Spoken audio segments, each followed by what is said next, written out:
Bonjour, je suis le capitaine Deloine, donc je suis parti d'un des officiers qui a commandé le détachement lors des interventions dans les Hautes-Pyrénées.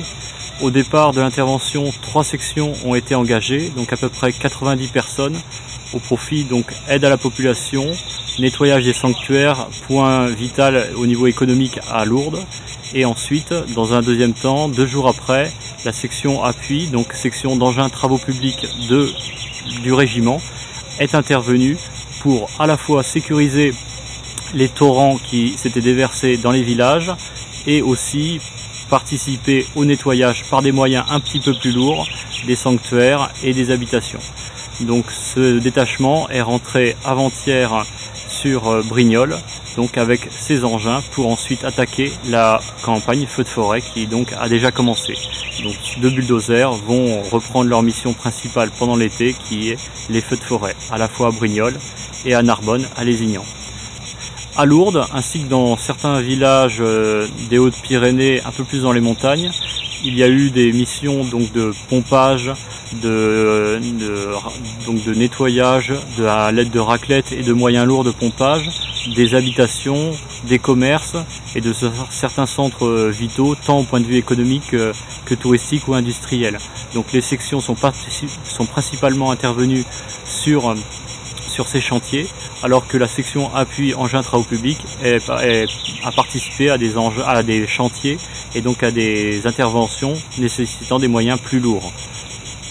J'étais à Lourdes, à Tarbes, il y a eu des... Alors, les interventions ont principalement eu lieu à Lourdes, ainsi que dans d'autres villages un petit peu plus au sud, dans les montagnes, dans les régions des villages touristiques ou un peu plus industriels, comme Pierrefitte-Nestalas, Adaste, Luce-Saint-Sauveur, Esther, Esquies-Serre.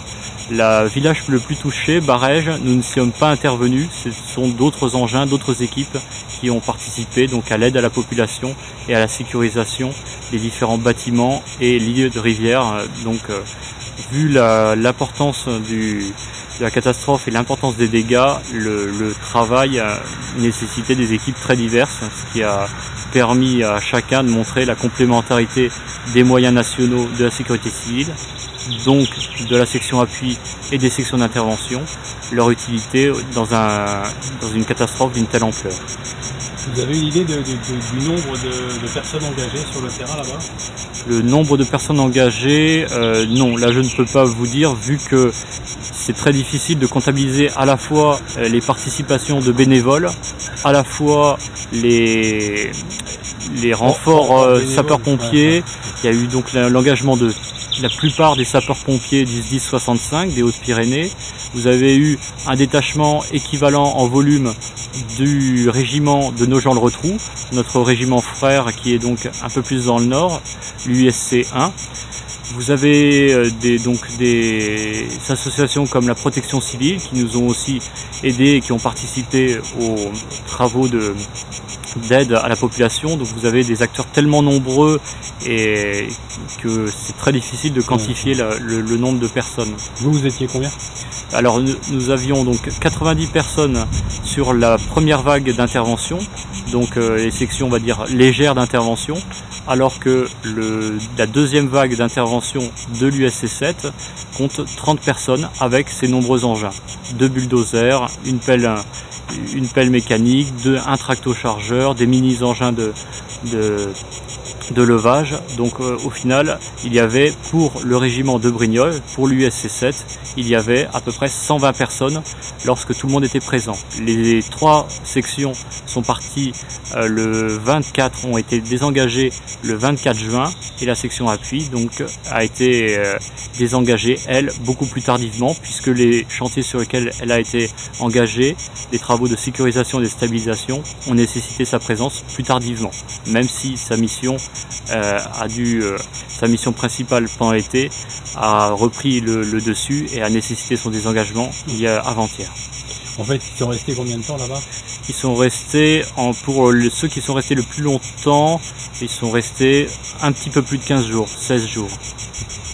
Pour vous parler plus particulièrement de la mission de la section appui et de l'intervention donc sur les chantiers on va dire d'engins travaux publics, c'est plusieurs dizaines de milliers de mètres cubes de matériaux, de gravats qui ont été soit transportés, soit évacués, soit remis en forme sous forme de merlonnage, de digues pour sécuriser et stabiliser le lit de la rivière du Bastan.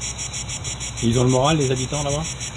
Ils n'avaient pas trop le moral lorsque au plus fort de la crue, mais l'élan de solidarité tant nationale que de l'État, par les moyens de sapeurs-pompiers ou de sécurité civile, ont permis de remonter le moral, et nous avons quitté donc le terrain, donc l'intervention, avec des gens qui allaient de l'avant et qui ne se sont jamais laissés abattre.